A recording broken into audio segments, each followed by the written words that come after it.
out here. I'll ask him. I would like to I'll take it.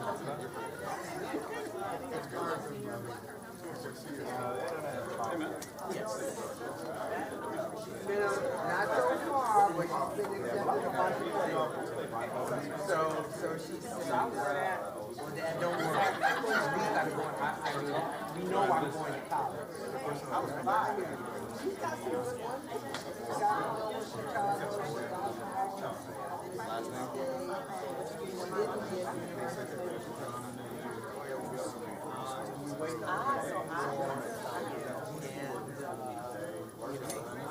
She's such an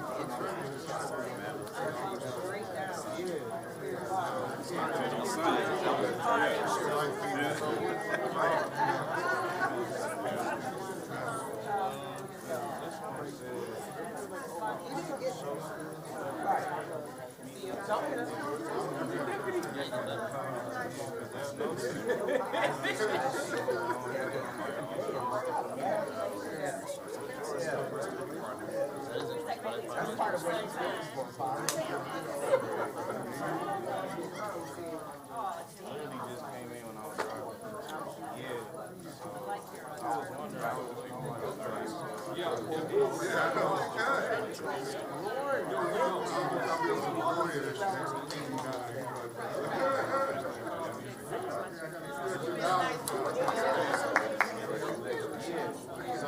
I don't have this.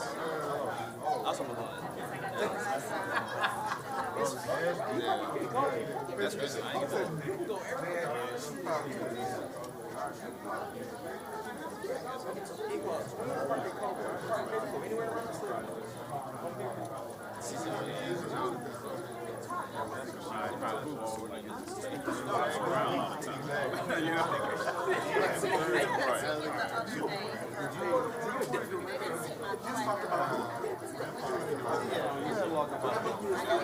all of you. All of you.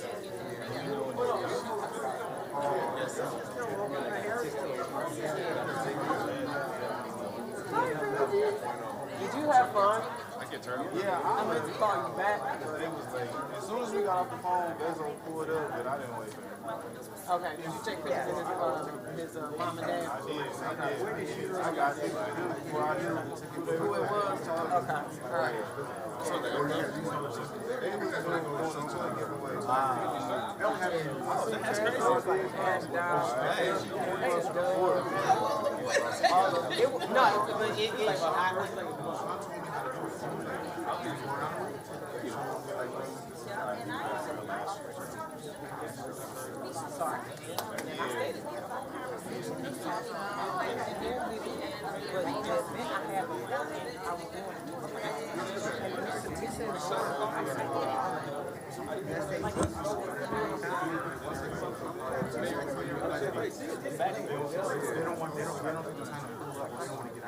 That's what I said because they didn't see it like it was already. Huh? Stand up front. Was everybody, right? I'm not the only person standing up front. Not the only person. No, I'm like, get it together. I'm like, you guys make me do that? Standing there like, Fred. I am not. I do. Whenever you're ready. Sean, you could go stand up there too. Everybody out Very important person. right. Yeah. Who's that? That's important. Jackson threw us on there. You know, I got to give it. That was my last time giving her a hard time. No, that was.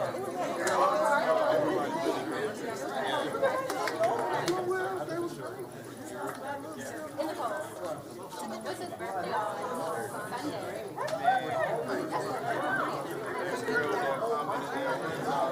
I need to move back to the city. What's all that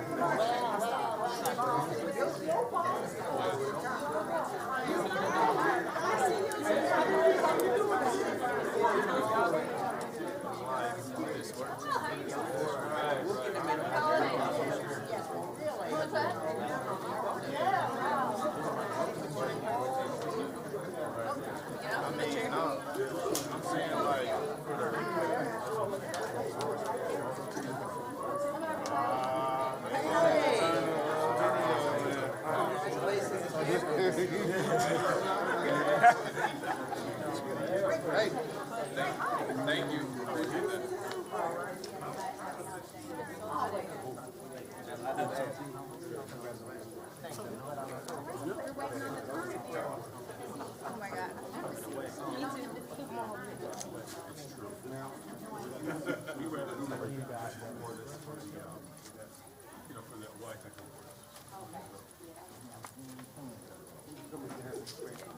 Sorry.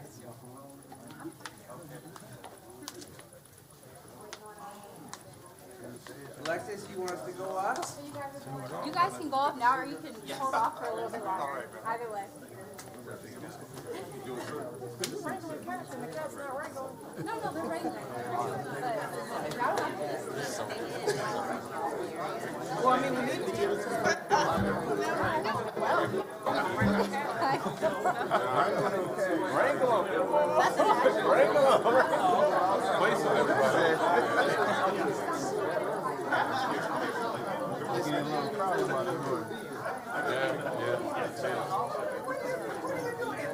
Come on, Dave. Yes, sir. I'm following Conrad.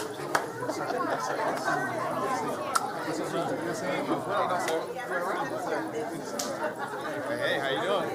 Trisha, come on up here. Yeah.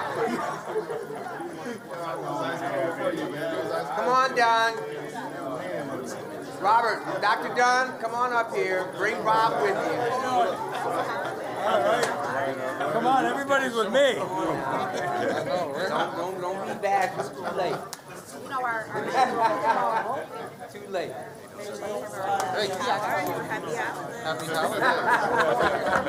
I'm here, I know the arts. How are you? And then maybe, John, after I finish, you could take it away. But turn it so you get the camera. Yeah, she's gonna. Yeah, we don't want to block you guys. So Right. that's sliding down.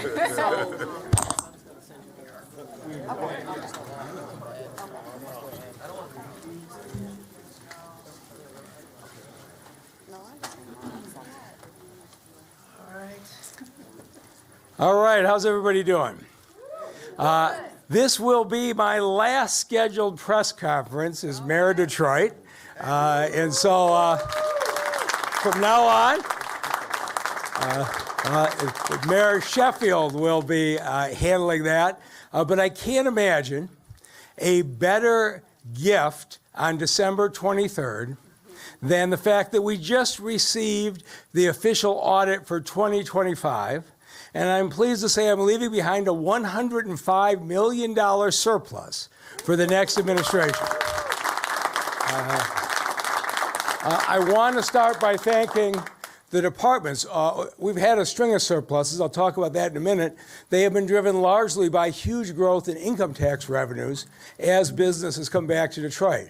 This year, the surplus came almost entirely from the management of the departments. They actually, in running the department, saved $100 million from what they originally budgeted to spend. So to all the department heads, thank you for this result. But what has been the case is this has been a 12-year partnership between the mayor and Detroit City Council. At no point in 12 years did I ever have an argument with council about we can't be spending more money. They have been full partners. We are all painfully aware of what happens when the mayor and the council tell Detroiters they can spend money they don't have, and you end up losing control with bankruptcy, emergency manager, pension loss. Now, if you go back in time to when I stood in the room with some of these council members in 2014 as we exited bankruptcy, you heard a lot of cynics say, oh yeah, the emergency manager went home and Detroit will be broke and running deficits in no time. But as you can see from this chart, we have 11 straight years of $100 million plus surpluses. We didn't do this once. We did this every single year. And so 2015, 2016, as people were expecting us not to be able to manage our affairs, I give City Council credit. They sat in those meetings, and we had real needs in this city for a lot of services. And people came in and said, we want you to spend on this, we want you to spend on that. And the council was courageous in saying, we're going to do this as we can, but we're not spending money that we don't have. Then 2020 hit, and people across the country started running huge budget deficits when the government shut down in COVID. except in the city of Detroit, we cut our expenses and we were running surpluses. And then federal help came in. In the case of the city of Detroit, we were already balanced before the federal help, and so we actually had a year where we ran a $200 million surplus in the middle of a pandemic. And what that allowed us to do was put money away for the Retiree Protection Fund, because we were very concerned what was going to happen in 2024. The plan of adjustment said that for 10 years we did not have to pay into the pension fund or pay off any of our debt service. And all we heard for years was pension cliff. Detroit's going right back in 2024. And as you can see, in 2024, we paid our pension obligations, we paid our debt obligations, and we ran a $100 million surplus. We just now have the audit in from 2025. We paid our pension obligation, we paid our debt obligation, and we ran a $105 million surplus. I still hear people saying, and I know the media will help us, is, oh, it's going to be terrible when they have to start making their pension payments again. We've been making our pension payments for 2 years, okay? But because Council set aside hundreds of millions of dollars in the Retiree Protection Fund, we were prepared for it. And so, in addition to the $105 million surplus from this year, we have $550 million in reserves that we have stored up. Make no mistake, you can feel the economy of this country starting to slow down. There will always be ups and downs. But unlike 12 years ago, when we came in here with billions of dollars in deficits, we're leaving behind a city that has got the reserves. And when the new mayor sits down in about 3 or 4 weeks to start to prepare for the 25-26 budget, she's going to start out $105 million farther ahead than she thought she might be. But it is totally appropriate that the city council president is stepping into this, because city council earned these surpluses and earned these reserves through their diligence every single day. And so let me welcome the new mayor of Detroit, Mary Sheffield.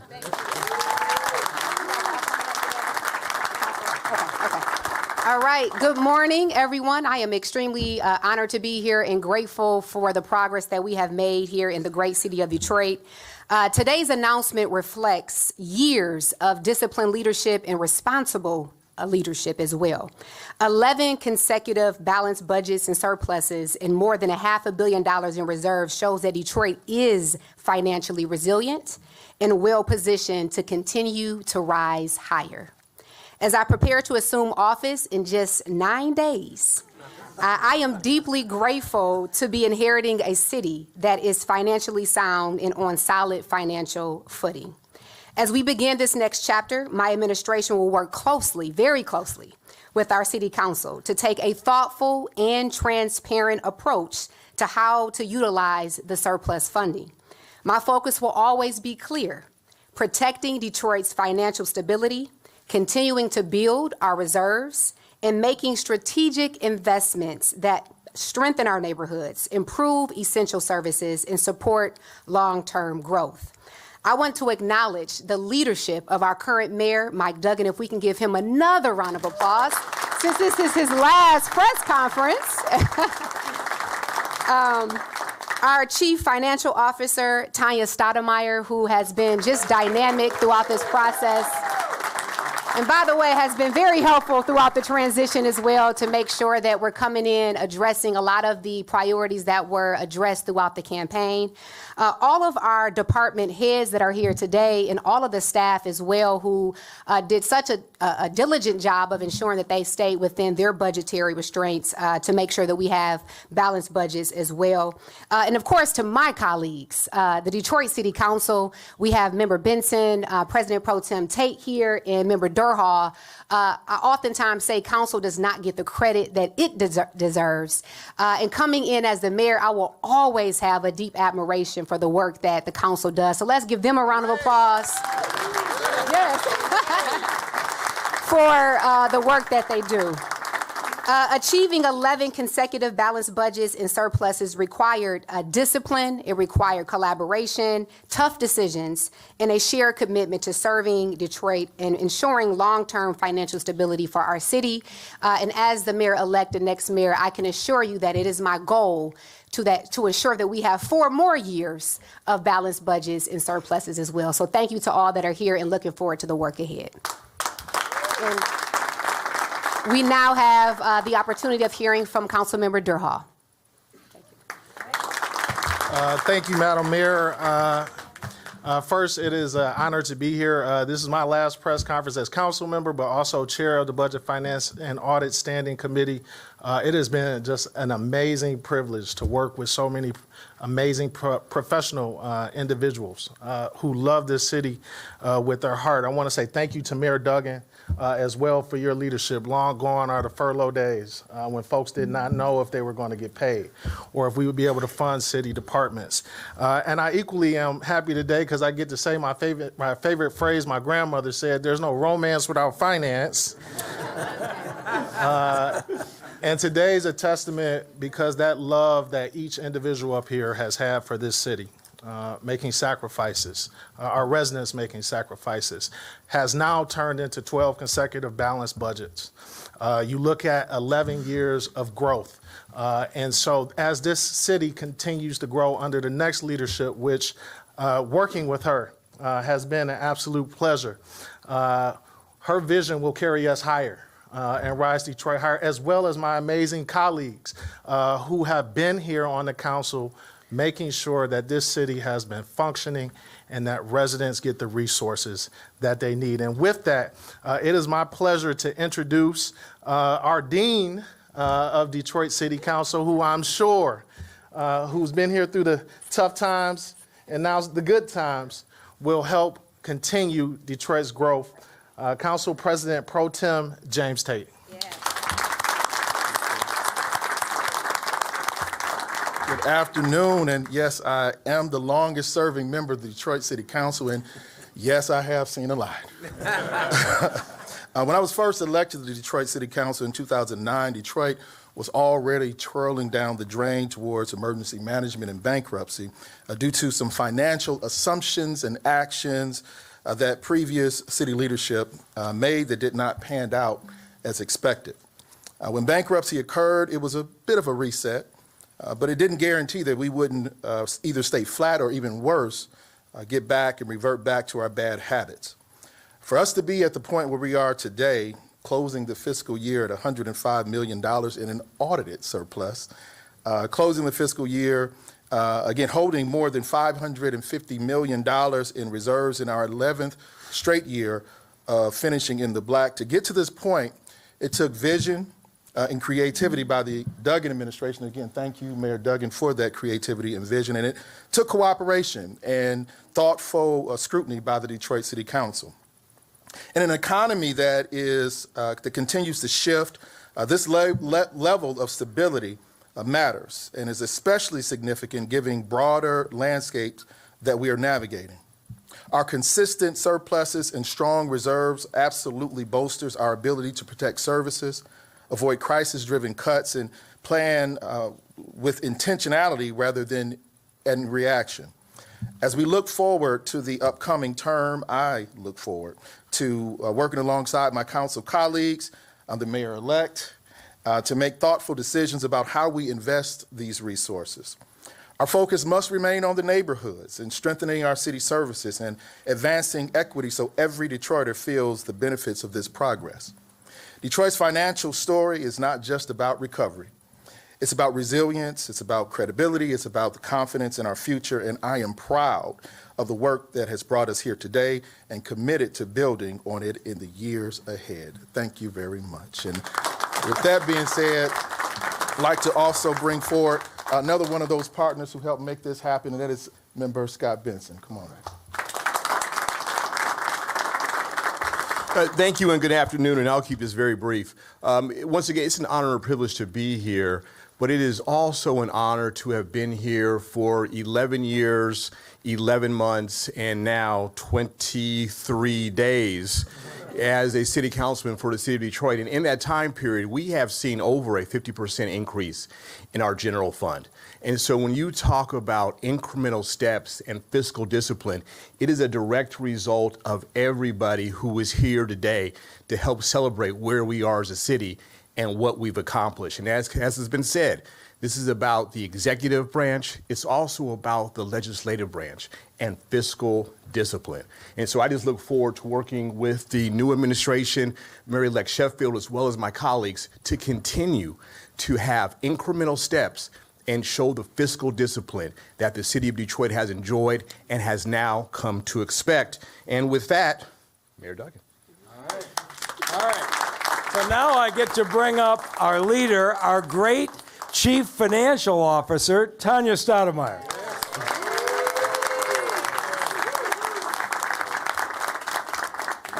So thank you, Mayor. As indicated earlier, our annual financial audit has been completed and will soon be published.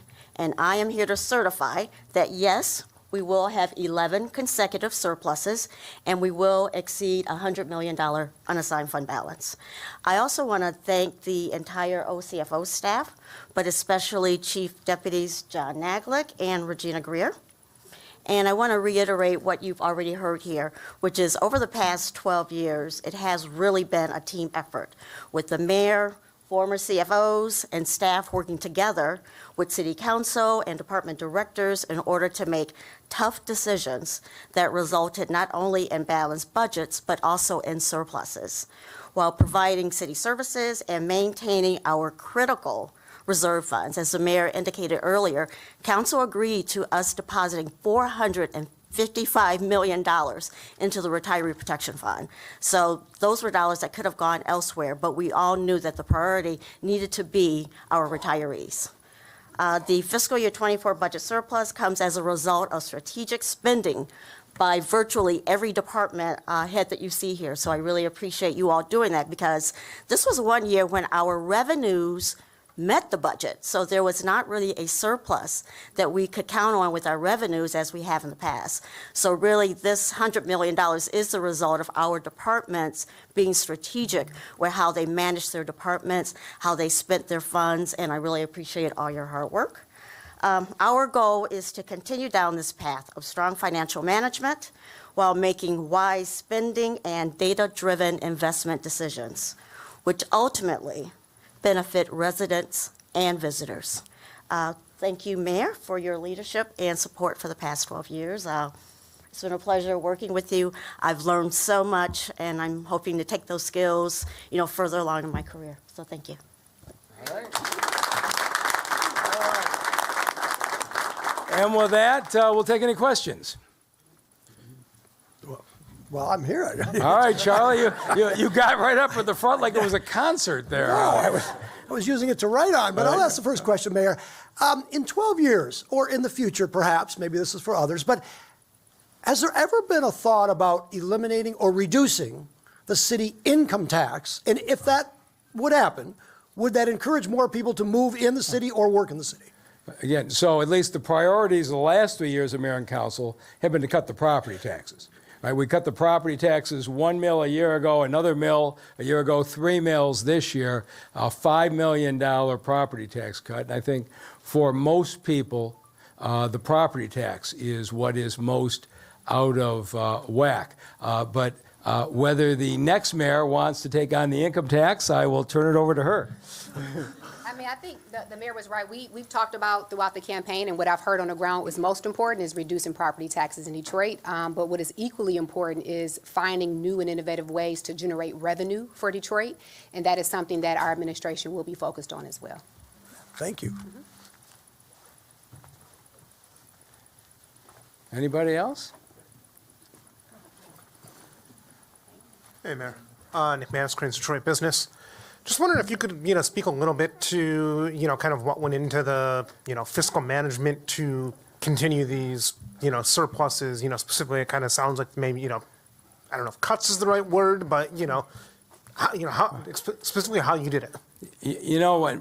The first year we sat at cabinet, and it had been so long, I don't know how many years, but a dozen years since the city actually had an honest surplus, that it wasn't foreign to everybody. And what I said to the team was this: we're going to balance the budget every year. And we're not going to spend a lot of time talking about it. Balancing the budget is the price of admission before you start to rebuild the parks, before you start to build affordable housing, before you start to do rec centers, you start to give police officers raises. And we are going to put in honest revenue projections, and we are going to have every department head meet their budget. And every month, Tanya Stoudemire and her predecessors are with the department heads, making sure they're on track. It's the kind of discipline that a good organization does. Now, I can't tell you I thought we'd be seeing $100 million a year surpluses, but much of that came because of the Jeep plant, the Amazon facility, all the boom in the economic development that drove our income tax revenues. That certainly helped us a lot. But I'm so proud of this team this last year. We knew with the economy slowing, the revenues weren't going to be there. And for them to have managed every single day, knowing it was going to be tighter this year and still produce this kind of result, I'm just really proud of these department heads. Thank you. Hi. Thanks for having this. I just wanted to make sure I have these numbers correct. So my colleague in September wrote, I think you had a news conference then, you projected a $60 million surplus for fiscal year 24-25. Right. Of that, $42 million was set aside for the corporate income tax reserve fund. That left $18 million. So now has that $18 million grown to 105? Yeah. So the answer is yes. We had 60 plus the 40 we set aside. If you go back to the tape of that press conference, CFO Stoudemire stood up and said, this is conservative. I suspect when the audit is done, this surplus is going to grow considerably, and she proved prophetic. So we were not going to stand up here, and we have never told you we had more money than we wanted. So the CFO gave you a conservative estimate. Now we have the official independent audited number, and it has come out to this. And if you want to ask the CFO about the details between what adjustments were made between then and now, she can answer them. But yes, the surplus is bigger. And just a broad question on that. So 5 times the growth, all from savings within departments? No, it wasn't 5 times. Oh. Go ahead. 18 to 105, but anyway. Yeah, so what you're seeing is that there were expenses that departments had that were, we were able to reclass to our bond dollars. So some of that surplus is related to our ability to be able to reclass expenses that are eligible for bonds. So that's why originally we thought we were going to be closer to 60. But as we looked at our spending and we do a very, we drill down on every single expense. And there are expenses that can be eligible for bonds, and then we would move those there, which then drives up our general fund surplus. So that accounted for about $40 million of what you see here. Okay, great, thank you. All foreign language to me, but I will figure it out when I listen back on the recording. So this is relatively simple. The CFO knows that if she came up here in the summer and said, we're going to run a $120 million surplus, and we stood here and said 105, sure, yeah, I was going to be really mad at her. So as you have seen for 11 straight years, they have been conservative and have beaten the budget every single time. I think most people in Detroit would appreciate us being conservative and over-delivering as opposed to over-promising. And then for that 11-year period, is it accurate? I've heard this said numerous times, and I think it might be accurate based on my read. Is it accurate to say that there's actually been a dip in city revenues when you factor in inflation? That's absurd. Since we got out of bankruptcy. I have no clue where you could have heard that from. Our income tax revenues have grown from $200 million to $400 million. Our gaming revenues have doubled. So again, I don't know what your source is, but your source does not reflect reality. The revenues have, the reason we have all this growth has been that the revenue has dramatically outpaced what we expected. So at the bankruptcy hearing and the plan of adjustment, Judge Rhodes required both Council President Brenda Jones and me to testify. And we testified that we were going to sign up for a plan that said income tax was going to grow at 2% a year for the next 10 years. Our income tax revenues have grown between 6 and 7% a year through that time, and that's what generated the great majority of those surpluses. Our revenues are run way ahead of projections. All revenues? Well, Not just certainly income. the income tax primarily and the gaming tax secondarily. I think we're up a little bit on the revenue sharing. Okay, yeah, I just. Yeah, but it's primarily income tax overwhelmingly, and then casino gaming taxes a little bit above on property taxes, but it was really income tax that drove this. Okay. Final question. This is for Mayor-elect Sheffield. You know, there have been so many. We're in a very variable time with the national landscape, and I wonder if, like, through the transition process or otherwise, if you have thought through what the likelihood you may have to make any cuts moving forward is. So we have a committee that is tasked with the finances of Detroit with subject matter experts who are convening now. We plan to release our 100-day action plan within the first week of January.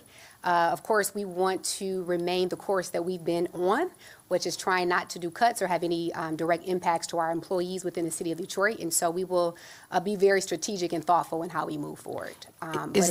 Is that something you are, like, have you thought through anywhere you might make cuts? Like, is the thought process that far along? No, we're trying to preserve as much as we have here and not cut.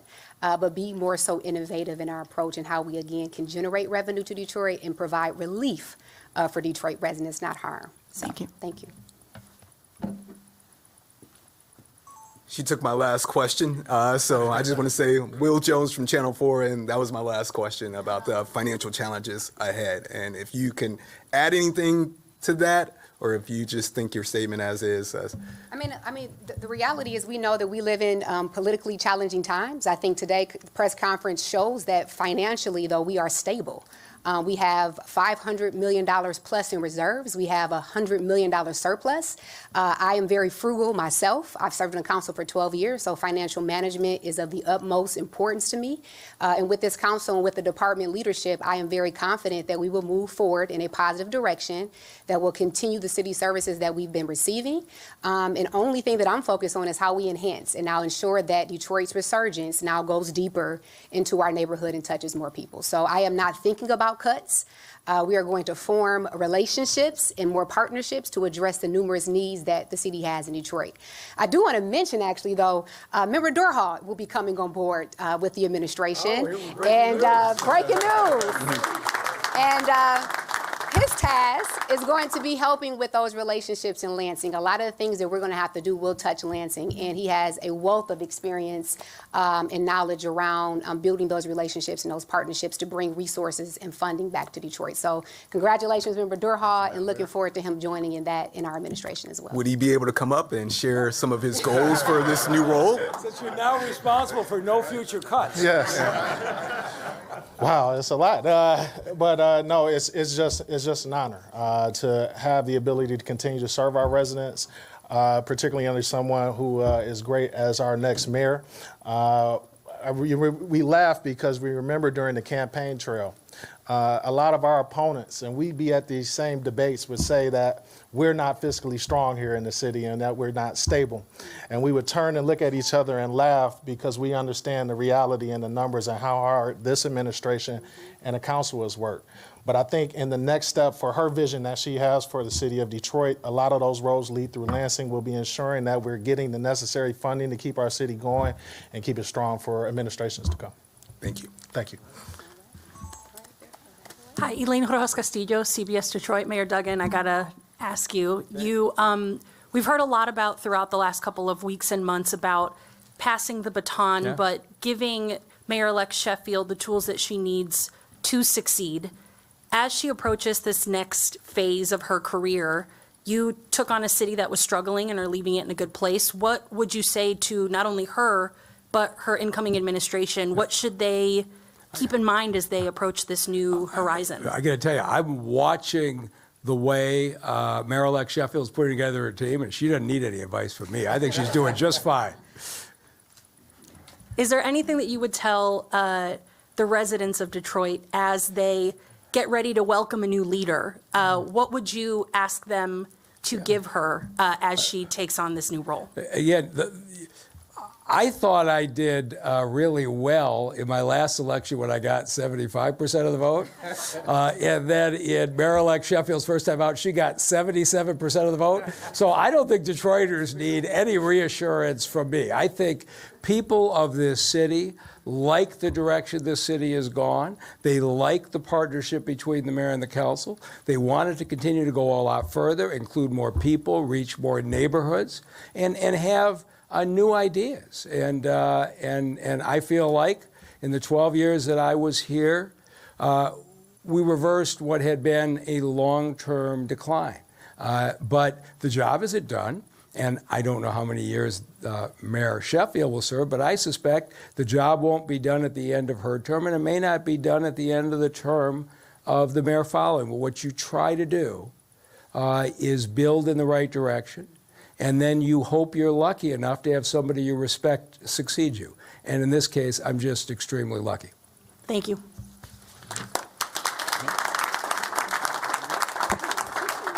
A question for the mayor-elect as well. What does this achievement do for the city's reputation and image beyond our state, nationally, around the world? What do you hope that this will achieve in terms of the message of what's been accomplished? And ask the mayor the same question as well. I think it just continues to speak to the resurgence of our city, that the leadership is strong and stable, that we have good financial controls, that Detroit is ripe for investment, and that it's a great place to live, to grow a family, and that with the ability now, with the amount of reserves and surplus that we have now, that we can take that resurgence and momentum deeper into our neighborhoods. And I think one of the things that our administration will really be honing in on is marketing Detroit in our perception. Detroit has drastically changed. It's not the same Detroit it was 12 years ago. And the more that all of us can play a role in getting out the narrative that Detroit is a thriving city. It is a city filled with resiliency that has undergone amazing growth. I think it is best for all of us. So we will be pushing out that narrative. And I think, again, today just solidifies the overall growth of the city of Detroit. Mayor, would you add anything to that? You know, I just remember standing here with the council people who were here back when we were in financial oversight. And the whole tone out of Lansing was the city of Detroit can't manage its own affairs. We have to have oversight. We have to have an emergency manager. Now you look at what's happening in Detroit and what's happening in Lansing, and you wonder who needs the emergency oversight.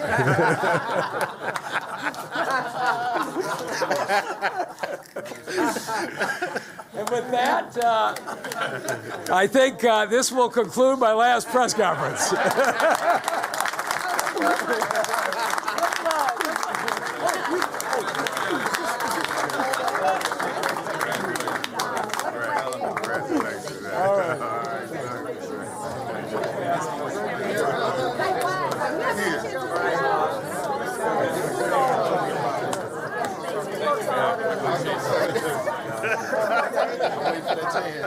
Since